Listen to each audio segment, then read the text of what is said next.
Well, quickly, we'll be giving you updates from the ongoing US Open. Jadon Sancho was on target as Manchester United made it 3 wins from 3 after their historic win against Liverpool at the second game of the season.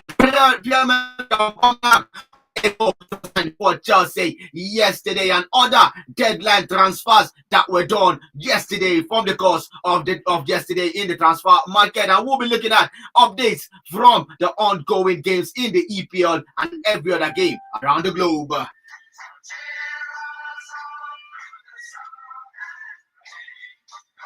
Well, I will be piloting this very plane this morning. We'll be moving 360 degrees around the world of sports this morning, talking about everything that you need to know this morning from your darling team and every other sport that is to be concerned. I have 2 gentlemen in the building, 2 analysts in the building, one supporting the Blues, one supporting the Red Devils. Quickly, you'll be getting to hear the name this morning. Quickly, Oscar, good morning to you. Good morning, Muna, and good morning, Benjamin.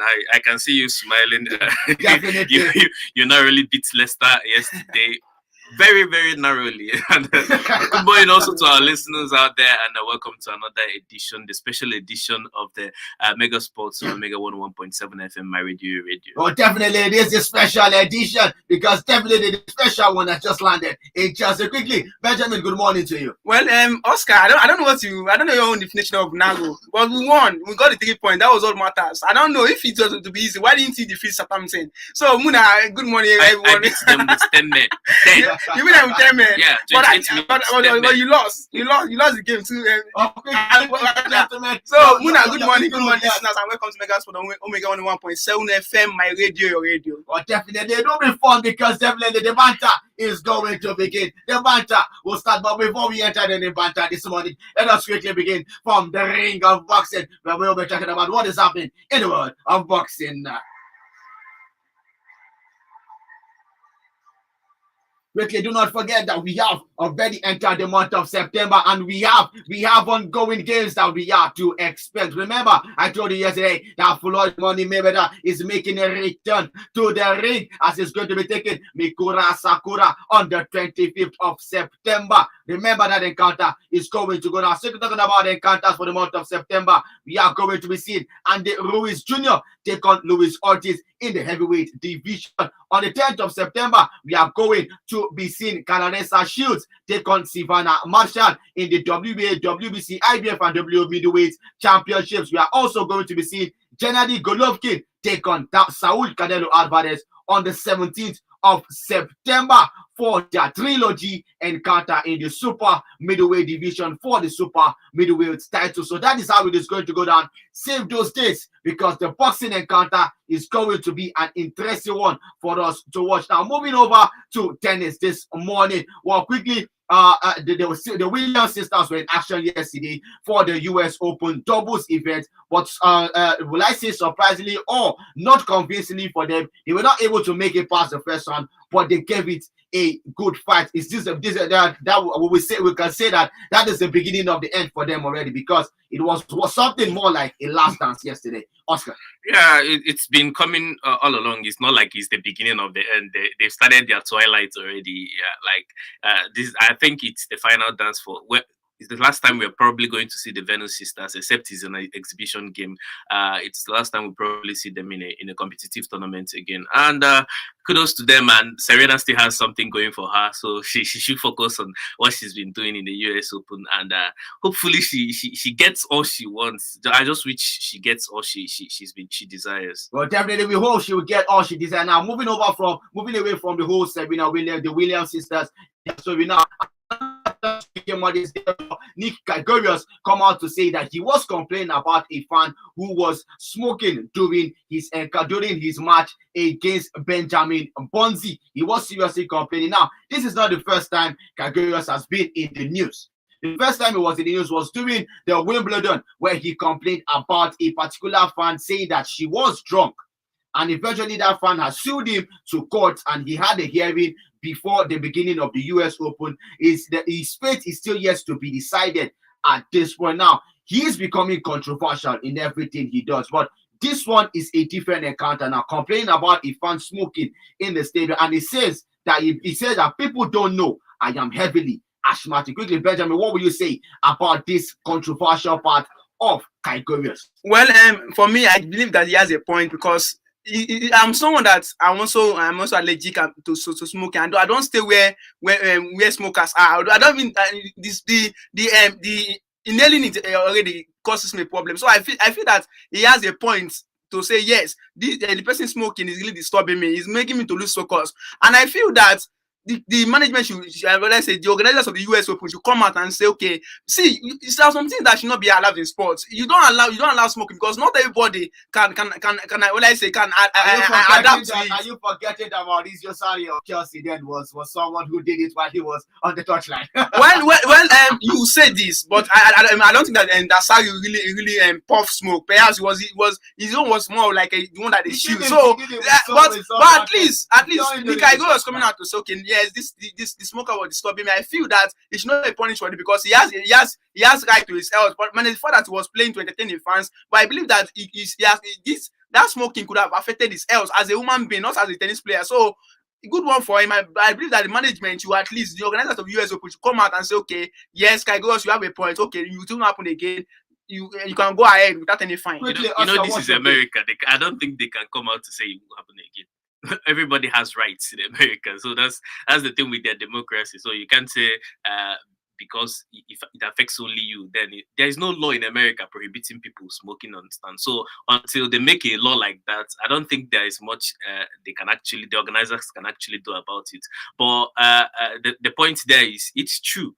For someone that has bronchitis already, that is allergic to smoke, anything smoke, I understand that it makes you uncomfortable. So for an athlete to perform at the top of their game and be put in that kind of situation, it's not really good. So I think his complaint should be registered. His complaint should be registered. We'll see how the officials of US Open will be able to see the complaints of Nick Kyrgios. We'll be hoping to see that it will be positive.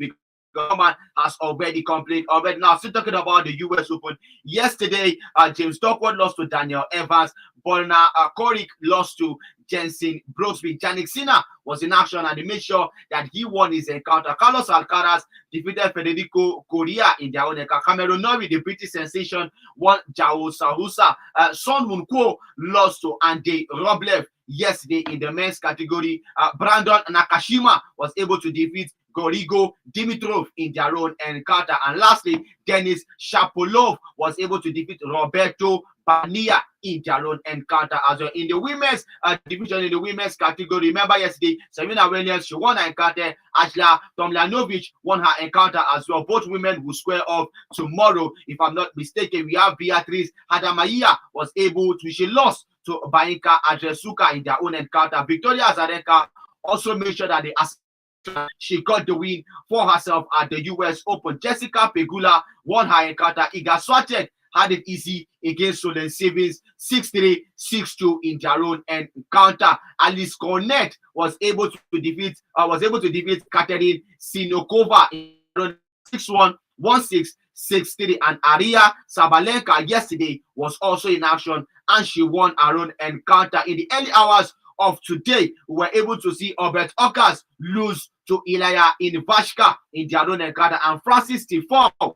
won Jason Murata, as Benjamin rightly predicted yesterday. But the headline of the early hours was Rafael Nadal defeating Fabio Fognini in his own encounter, despite the fact knowing that his wife is currently in the hospital and his baby is still on the way. A big win for Rafael Nadal as he cruises into the second round. Well, good one for him. And the fact that, yes, he was able to get that victory in the midst of tension, because I believe it was tense. His mind was not really there. He lost the first set yesterday. Yes, because you don't expect, you are on the court playing tennis, and then you have,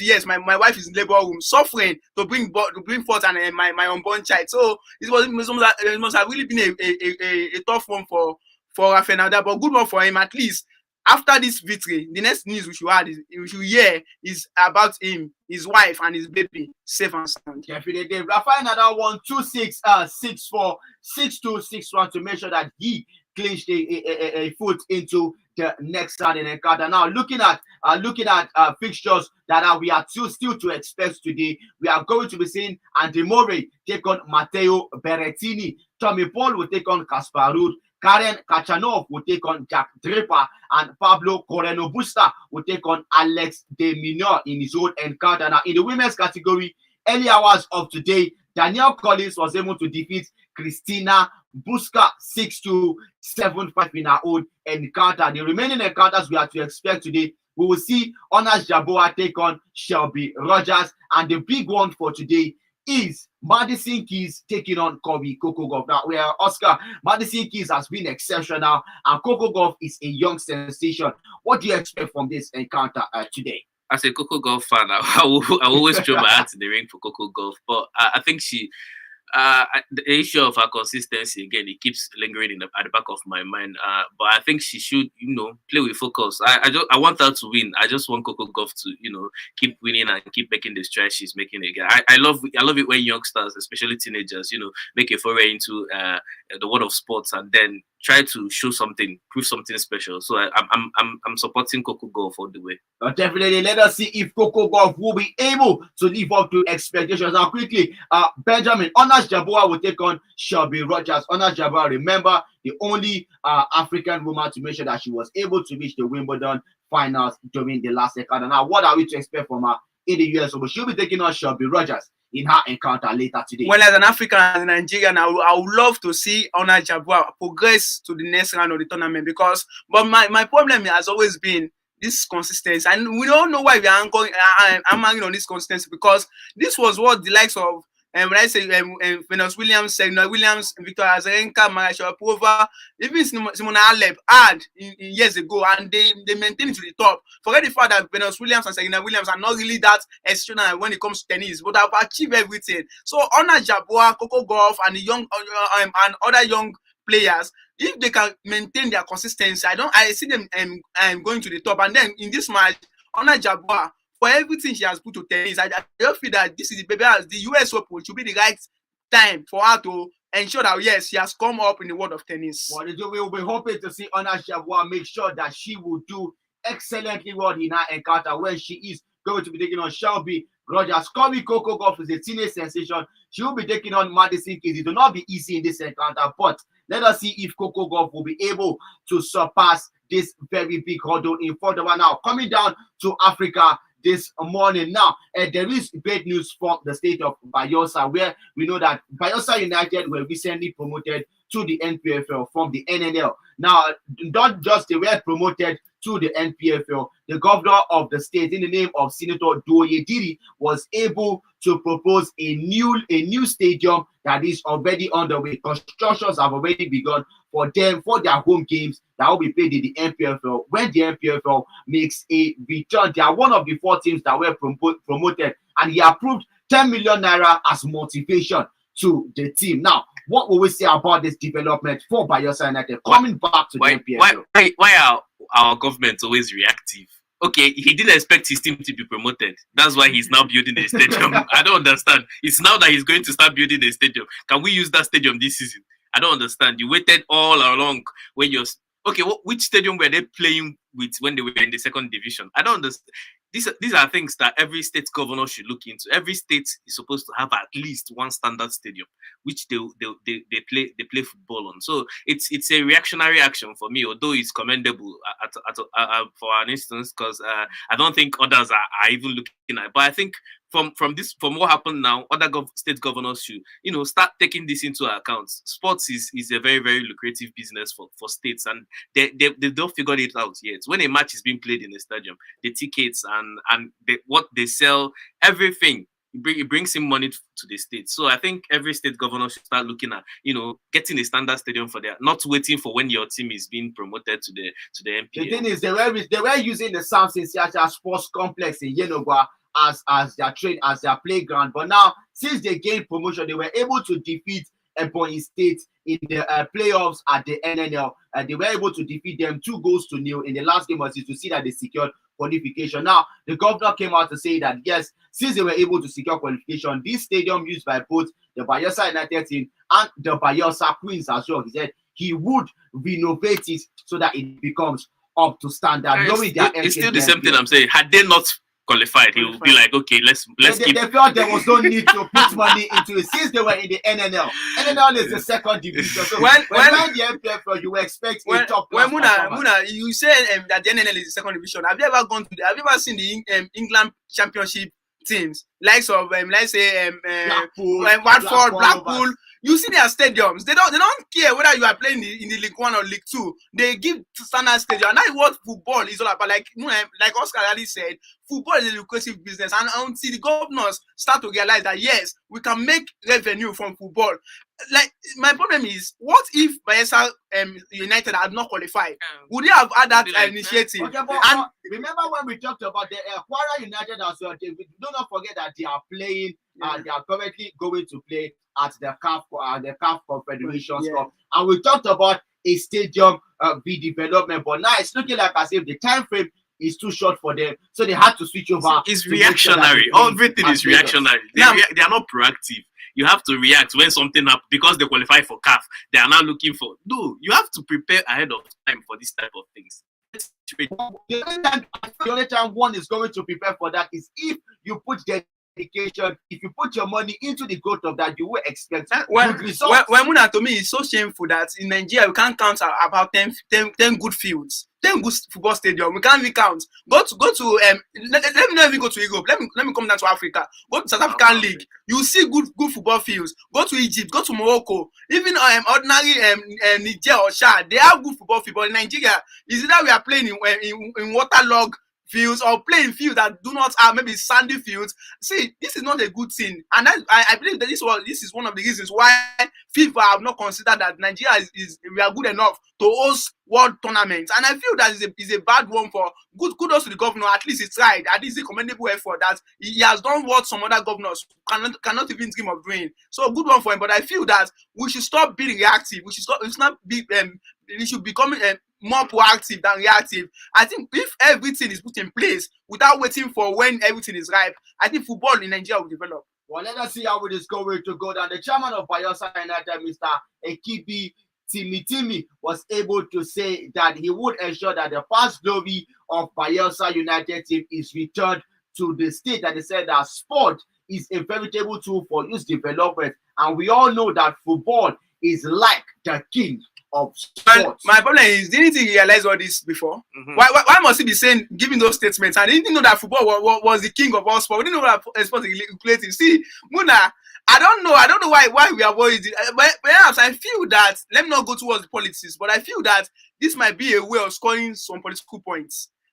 Because you can't tell me that you didn't realize all this. You didn't tell me that you didn't have advisors to tell you that football is lucrative. This is not the first time, because even when we were preparing for our World Cup encounter against Ghana, you would notice that the Abuja Stadium was abandoned for a long time ago. And Nigeria did not play most of their matches at the Abuja Stadium. But when we knew that it was a crucial time, we wanted to play against Ghana. Then we heard the stadium was under redevelopment, and immediately when we were to play Ghana, the games were shifted to Abuja so that it would be on. So it's not like it is a recurring thing that it is whenever something wants to happen, that something is done. It's sad. It's really sad. I get jealous when I watch Premier League most times. You see teams like Nottingham Forest have a full stadium full of fans. And I'm like, why can't we get that? Because I can't go and watch a match where players are struggling to string passes on. I will cost the money I spent on to go and watch that match. So if you develop those stadiums and make it look good, I think the locals will want to go and watch those matches. I'm telling you. And football supporting the South African League. Played. I watch the South African female league. If you see the stadiums they play, you won't want to and then you wonder why the likes of South African and Egypt are doing well in the CAF competitions, and then yes. we don't do well. How can we do well when we play in bad fields? Then when we now go to good field, we find it's more like we have arrived to paradise. We're not used to yes. You're not used to stringing passes along. You're only used to playing the long balls because the fields are bad. And when you go and meet a team that can pass the ball, they okay. Another good example is during our encounter when we played. Looking at our AFCON qualifiers.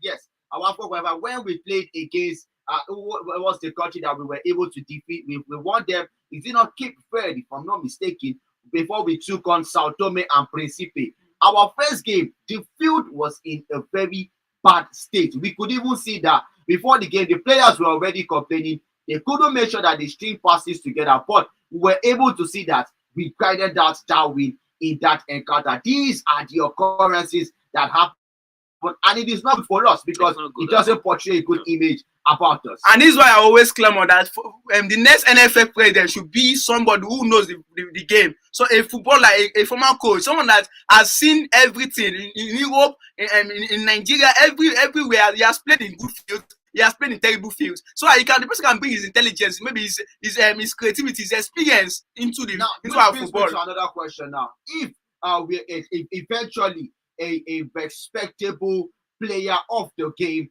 eventually becomes the president of NFL, would he be able to have a hand in clubs making sure that they have standard fields? Because every club is run by the states. Every club, but most of them are by the states, most are by privately owned. Is there any way a law will be forced or passed on to club owners saying that if you're not able to have a standard field, that will be your first minus? I think they can do that. If on a match day, like they used to play in a waterlogged match where you have to raise the ball to play, I think the match can be called off and the points will be given to the away team. Because you didn't provide a conducive environment for them. Don't you think this is going to be a cause, or it will cause a big problem with club administrators and the NFL? If he starts, everybody will sit up. But if you don't do it, everybody will relax because they know nothing is going to happen. Next thing we see, we're playing on a sandy field or on a rocky field. Muna, this kind of field we play in Nigeria, the kind of field that we play that Europe, the likes of England, played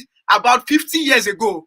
As in the likes of John Best, the time of John Best and Pele, this were the field that they played. So they have gone just under maintenance, upon maintenance. They've gone beyond that state, and in 2020, in that same kind of field that Pele had played. It's so shameful to be sincere. Well, let us see how it is going to go for our very own African football, because looking at the fact that yes, a newly promoted side, Bayelsa United, their state governor has come out to say that yes, we will make sure that we develop the stadium because you will be playing in the elite Nigerian Professional Football League, NPFL, where the season is going to commence. Let us see how we do go. Now, still talking about everything about Africa this morning. I have to tell us that FIFA were able to sanction, they were able to ban a top Zimbabwe official for 5 years. A former top official of the Zimbabwe Football Association, ZIFA, has been banned from all football-related activities for 5 years for sexually harassing 3 female referees.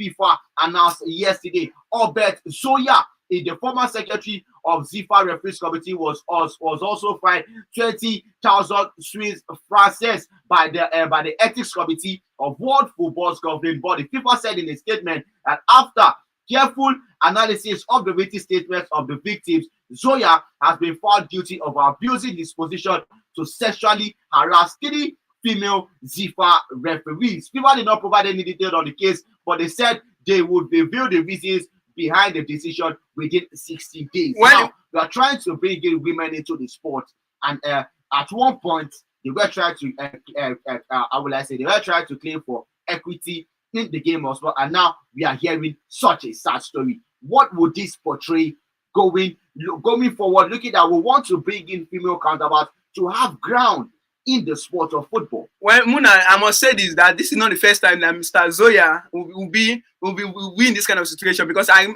want to report in September 2020, that was 2 years ago, he was also accused of sexually assaulting 2 female referees, although he denied, and then the case was swept under the carpet. But it has come up again. Not this time around, not even 2, 3, making a total of 5 female referee has sexually assaulted. That is a bad one for him because remember he was also part of the FIFA committee. He was part of the FIFA committee. He was also the Secretary General of his own, let's say Zimbabwe Football Association. And it's really a bad one. But top positions and being fined for but Muna, I would say this. This is not a matter of perhaps female being in a bad light. I think it's a matter of personality because you got them that he was the only one in that Zimbabwe Football Association. Why these others involve themselves? So I feel that he just lose. The man in job will just lose. He needs to be called to order. Players punished. I remember, I must tell the listeners that Zimbabwe currently have been found banned by FIFA. They are no longer participating in any tournament whatsoever, whether junior or senior. Why? Because there is so much scandal, so much there is so much debt.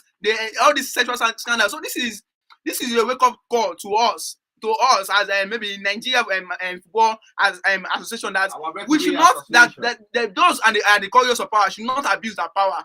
See, females should be protected. You can't just because you're in top office, you then feel that for a female to let's say get some job or maybe get some opportunity to perform, and then you feel that you must lure that person to bed. It's really bad. So I feel that Mr. Zoya, if found guilty, should be punished. Well, quickly, your take on this, Oscar. It's not only about FIFA banning Zoya or Zimbabwe or whatever. I think they should also pursue a criminal case in courts. Like he should get a criminal sentence on this, since it's something that has come up before. I think they have witnesses to call on for the case. I think he should get the full punishment by the law. So he shouldn't stop at FIFA bans. I think he should go to jail for his actions if found guilty. He should go to jail for his actions. Let us see how it will go for him. But it is a very, very sad story coming from a top official of his own, Albert Zoya, former Secretary General of FIFA Referees Committee. It is a very, very, very sad one. But let us see how that is going to go down. Do not forget, our own Super Falcons will be in action very soon, the 3rd of September, Kansas City, Kansas, when they will take on United States of America in a friendly encounter. Not to forget, our own Chanigos as well will be looking to make sure that they turn things around when they take on the Black Galaxies of Ghana in their next encounter. Now, moving over to the European scene this morning, the Sociedad have eventually signed Umar Sadiq already. He is the next big thing already. He was able to score 18 goals in 36 appearances, making sure that Almeria came from the La Liga smart man. Do you think he will struggle in your Sociedad as Isak's replacement? Isak's immediate replacement. I think they've seen enough from his last season at Almeria to convince them that okay, he's the right man to replace Alexander Isak, because he has the same build of Isak. So I think that they were going to, for the same profile, same type of player. But I'm still not convinced that he will have the same impact Isak has in Real Sociedad. But maybe a change of coach might help him. Change of training regimen, change of tactics might help, because Sadiq Umar is a very good striker. Yes, he has the potential. He's good in the air. I've seen. I watched a clip of some of the goals he scored last season for Almeria. I think with better guidance, I think he will come good, and it's still good for the Nigerian Federation to change things and see how it works out. Now, quickly, Benjamin, he will be playing with the likes of David Silva, Fusa Kubo, and a host of other good players who will be making sure they deliver the assists. Well, for me, it's a good move for Sadiq Umar. At least we are tired of maybe players going to the second division of Norway, Denmark, or teams that we don't even know about, that we don't even see day in, day out. Good one for him, because number one, is playing I think they step up, because America and yes, they are not of the same rank. Yes, and this is that will be in the Europa League, and then it will be a good one for him. At least let us see what can bring to Europe, to European competitions, and then I feel that he's going to do well, because he's this lanky player, like you normally compare him with Peter Crouch. So is this lanky player you can make a good use of? Yeah, I feel that the only thing that Sadiq Umar needs to work on is his speed. His speed and build and stamina and muscle. So I believe that if he can work on his stamina and his speed, he will become good, because I expect to score at least 10 to 15 goals this season. Well, I am a fan of the La Liga Santander, and I will be making sure I am always watching Umar Sadiq whenever he will play for a Real Sociedad. Make sure that you watch him. Let us see how our Nigerian born striker is going to fare for Real Sociedad this season. He becomes the second Nigerian to sign for Real Sociedad after Mitiu Adepoju was able to play at the Anoeta Stadium. So let us see if Omar Sadiq will be able to break the jigs of Mitiu Adepoju. And still talking about legends, remember that Taiwo Awoniyi was able to break Austin J.J. Okocha's goal scoring record when he was at Union Berlin before he left the team. So we'll be looking to see Omar Sadiq make sure that he sets a name for himself while he is in Real Sociedad. Still talking about the European scene yesterday, Sancho scored once again for Manchester United. They kept their winning run,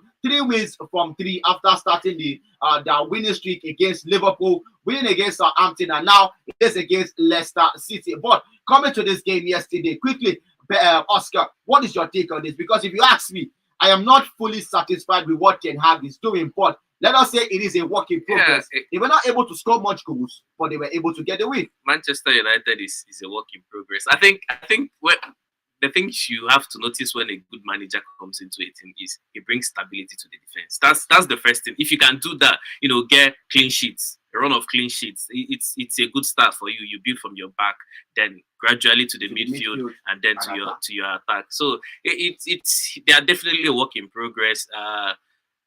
We are seeing a little bit of what he's doing. If you can go to Liverpool and then score goals, so it shows there that he's cooking something really. So hopefully, Man U gives us a challenge this year and not drop off like go and start struggling with the likes of West Ham and Everton during the course of the season. We want all of us to be lumped into there, fighting come April, January, February, May. Be fighting sure that for everyone is fighting for that trophy and not making it too much. Well, quickly, Benjamin, looking at that game yesterday, if there was one person I was particularly impressed with, is Scott McTominay. He has shown signs of improvement under Everton. And again, the back four was once again solid. Dalot is already convincingly telling Juan Bissaka that, I'm sorry, young lad, but there is no shirt for you in this team. Which other area do you think was very solid for you in that game? Well, I am coming to Scott McTominay. I believe that the spirit, perhaps the influence that Casemiro is now in the team, has really made him to sit up. And that was what I told you the other time, that Casemiro will bring that, let's say, fighting spirit in the midfield. And that we could see when Fred came in late. Even McTominay was solid. Eriksen was good. Bruno Fernandes was able to string some good passes. And then the defense was just solid. I watched that and it reminded me of, will I say, Gary Neville. He was so solid in that back, and then you have Lisandro Martinez, you have Rafael Varane, and then you have Malacia. I wanted to call him my Mashallah. So it was really a good one for the team, but I'm not so convinced, because as a fan, I'm happy that yes, at least we're able to grind three results in a row. But my problem is going forward, like Oscar already said, I think the first step is get your defense right. Then move to the midfield. I feel that the defense and the midfield are okay now, but my problem is on Rashford. Rashford has not really shown that potential. Look at when Cristiano Ronaldo was brought in later on, he was able to at least create some good goal scoring. Ronaldo registered 2 shots when it was. In fact, he almost scored a sublime scissor skills, and I was like, wow, if that goal had entered, it would have been one of the best goals I've ever seen. So good one for him, and then Rashford needs to sit up. I feel the only problem Manchester have is the forward line. Sancho is doing well, but Rashford and Elanga, I don't know what they're playing this now, season. Quickly, gentlemen, the forward line is not doing excellent. Anthony will soon be making his debut for Manchester United. Is this a cause of worry for Elanga and Rashford? If they do not, knowing that the transfer market has already closed yesterday night now, Anthony will we say he is the solution to the striking problems Manchester United, because Ten Hag was currently banking on Martial, but Martial is injury prone. Yeah, the big Anthony being the messiah to their goal scoring. I think Anthony is still a winger. So Manchester United still needs a striker, a finisher. Even if you can bring 100 wingers, if you don't have a striker, it shows in Chelsea. We have tons of wingers everywhere, but we don't have a striker, and you see it whenever we play. So if somebody like Rashford doesn't answer this call now that Martial is injured, I think they should still look back and consider starting Cristiano Ronaldo once again.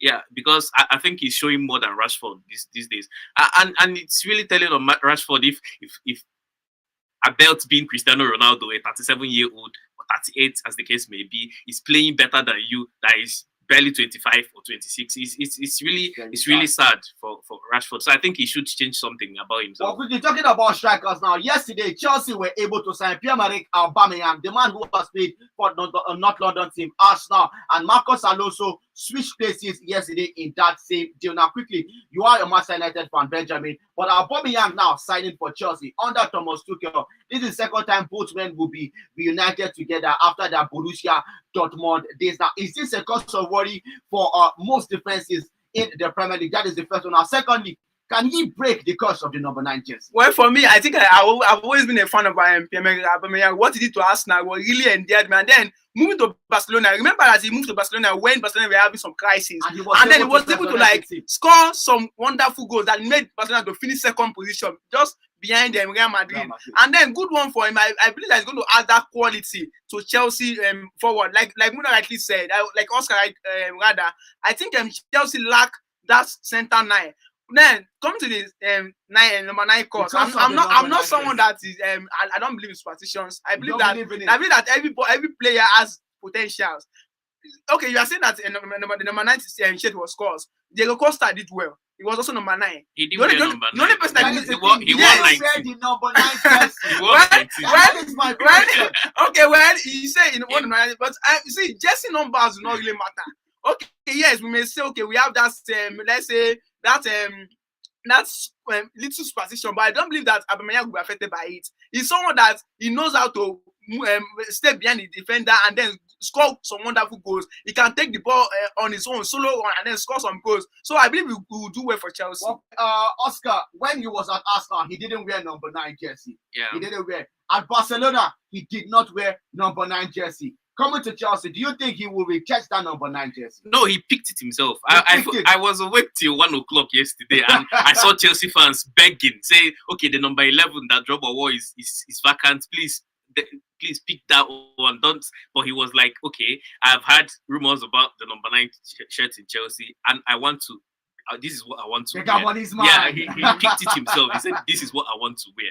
Give it to me. If there is a curse, I am an African. I'm going to break the curse." That is the spirit of an African. He has said that he would break the curse. So, quickly, gentlemen, the weekend is already on the way. Tomorrow we'll talk about games that are to come our way. So, now Aubamayang might play his first game, and he will be looking to see that he makes instant impact to Chelsea. Looking at the future that Chelsea will be taking on West Ham on Sunday at the Stamford Bridge. Can Aubamayang bring immediate impact? Look, we are on the road. Yeah, we are talking about the signing of Aubamayang, but Chelsea completed a signing that I really, really wanted to see yesterday. The signing of Zakaria.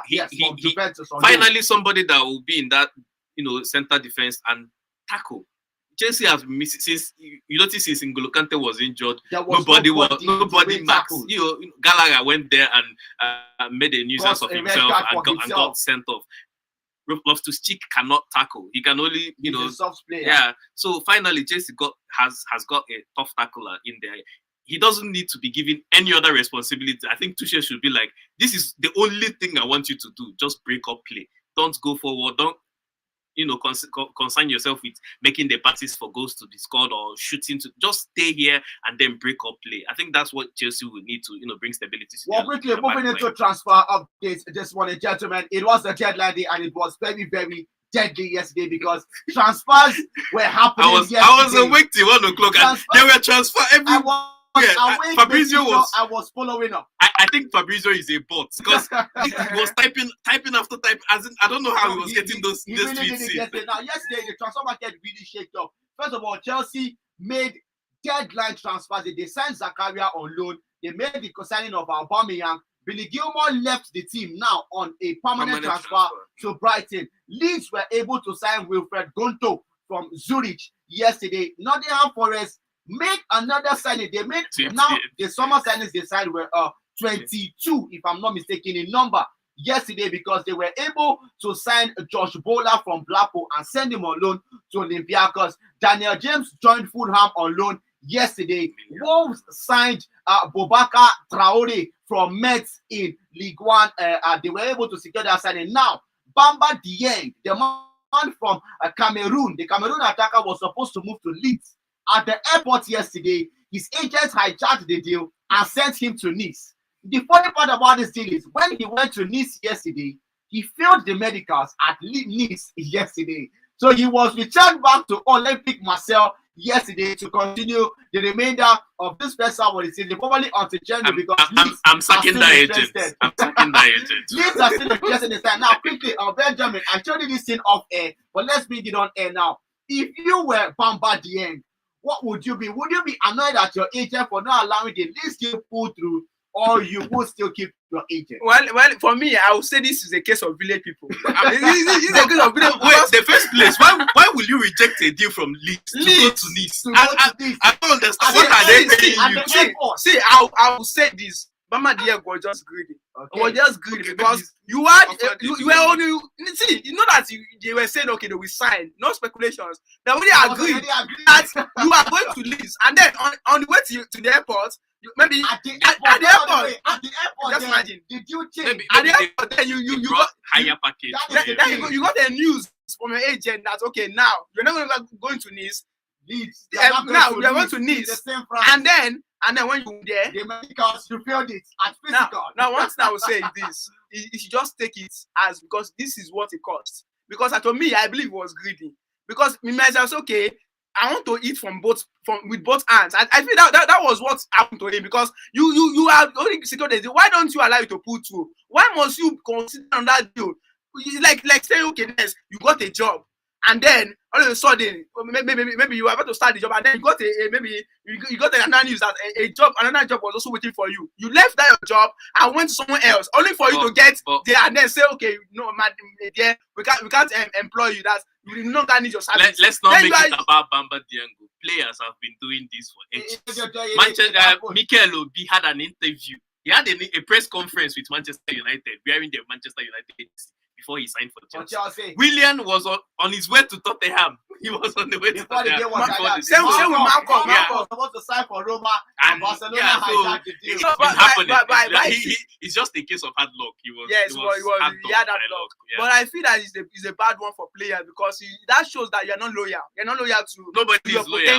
Your potential. No footballer is loyal these days. We don't have loyal but I think that is what's really disturbing this because I don't think that we have less of Totti again. We don't have less of Ryan Giggs or Paul Scholes. Players that are loyal No, you see, we need to be that loyalty. I think that one thing that always been stopping players is the loyalty, what I call it, issue. So I believe that Bamba Dieng should just take it because now you don't have Leeds, you don't have Nice. Now you are in between Marseille. Even in Marseille, he won't be played because in Marseille, it has shown that money. It has shown that yes, that he's not a loyal person, so he's going to spoil your reputation. Well, quickly, still talking about as far as Janet Brenner was able to sign for Aston Villa on loan for Southampton. Southampton now were able to sign Dejat Khaled-Khan. They were able to sign him for Marseille for £8.6 million. They were still able to make sure that they signed Samuel Edozie, a Nigerian, for Manchester City. They secured that signing yesterday. Braithwaite terminated his Barcelona contract and signed for Espanyol yesterday. Fulham signed Carlos Vinicius from Benfica for an undisclosed fee. James Garner signed for Everton from Manchester United. Southampton were able to sign Joan Lario from Manchester City as well yesterday. Memphis Depay on his Twitter handle said he will stay at Barcelona. The biggest one was for Douglas Luiz was rejected twice last night. The first day they placed a 23 million pounds deal. It was rejected. They increased it to 25 million pounds. It was rejected instantly. And the biggest one was Aubamayang signing for Liverpool from Juventus on loan. So eventually now, Georgia Club was able to get a solution to his midfield issues. So let us see how it will go down. Nottingham Forest signed Serge Aurier yesterday night as a free agent as well. Natalia Nance was able to sign for Southampton. Bellerin signed for Barcelona yesterday as well on a one-year deal. Sergio Dest moved to AC Milan. Carlos Soler moved to PSG. Moriba moved to Valencia. Joan Draxler moved to Benfica. Balotelli finally back again. He signed for Swiss club FC Sion. And lastly, Willian was able to sign for Fulham on a one-year deal yesterday. Pictures of matches were played yesterday. Results: Man United won, Leicester 1-0. Atalanta defeated Torino 3-1, and Bologna were able to play a 1-1 draw against Salernitana. 0815-1017-777 or 0907-112-1017. You could also send messages on our WhatsApp phone line 0815-1017-777. If you're watching on Facebook, you could also drop your comments on our Facebook page. Quickly, what do we have on Facebook this morning? We have also Francis Naman watching live from Amagunze in Enugu State. He's saying, good morning from here. I want Manchester United to go for Victor Osimhen. Sorry, the transfer window is already closed already. So they can't sign that. We have another one, Woke Government. My name is Radio Senator. Texting from Eziago, a Manchester City fan. My club, Manchester City, signing another player means that they will win quadruple this season. Thanks, Munachi and thank you very I think he's referring to the signing of Manuel Akanji. Yes, that was a very good signing as well. But quickly, hello, good morning to you. Hello, good morning to you. Hello, good morning to you. I can hear you. You're welcome. You're welcome. Quickly. I am happy for Manchester United yesterday. I want to say a very big sorry to Chelsea fans. Very big one indeed. Because Chelsea fans, they don't even agree that Man U should stop them on this table. But as long as we are talking to now, go charity to the end of this season. No problem.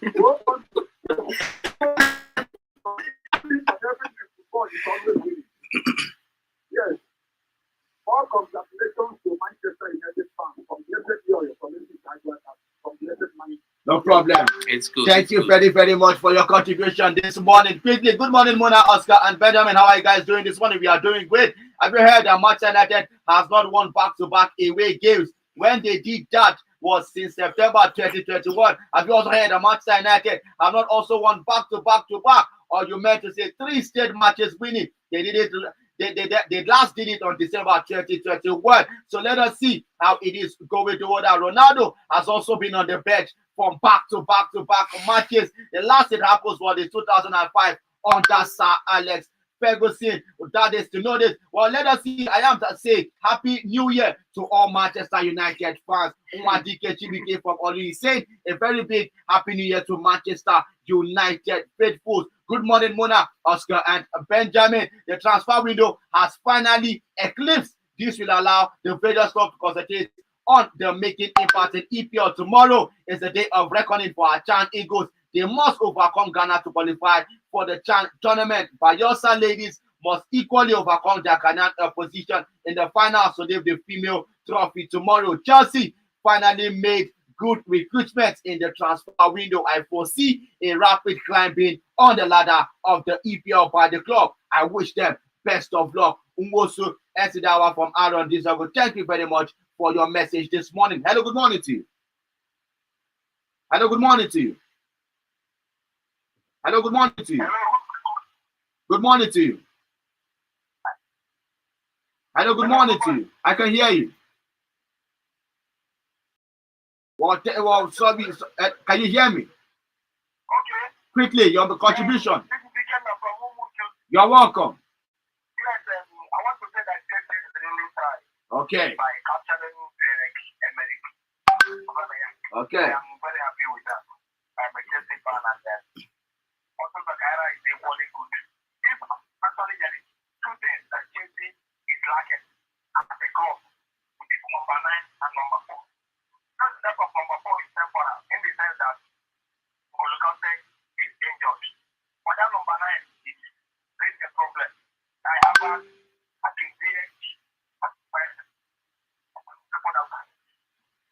with the likes of Manchester City, Liverpool, and Tottenham FC.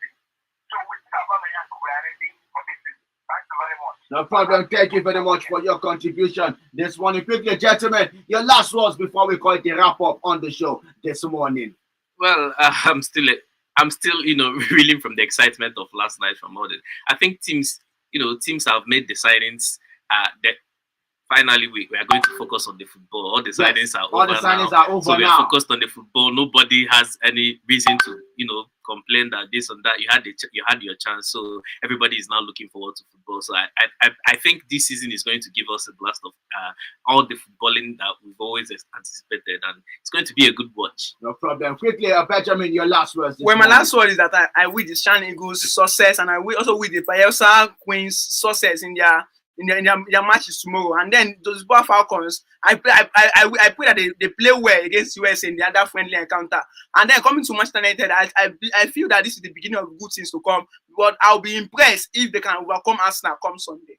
But let us see how we go. Before we go, I have a message here that says on WhatsApp. It says, "Good morning, guys, in the studio. Benjamin, I told you that we are going to Leicester City, and for Arsenal, we will brush them." We're also talking about that. Tomorrow, we'll make a return for the weekend edition of the show. Gentlemen, it was fun doing this video. Tomorrow, we are still going to make a return. Same time, same station, Mega Sports on Omega, 101.7 FM Radio, your own radio. Remember, the weekend is here. Premier League is here. Every sporting activity is here. Remember that you should keep staying sporting. Sport is a very good way of alleviating stress. On behalf of Benjamin and Oscar, I am Mona, your host, who is definitely signing out.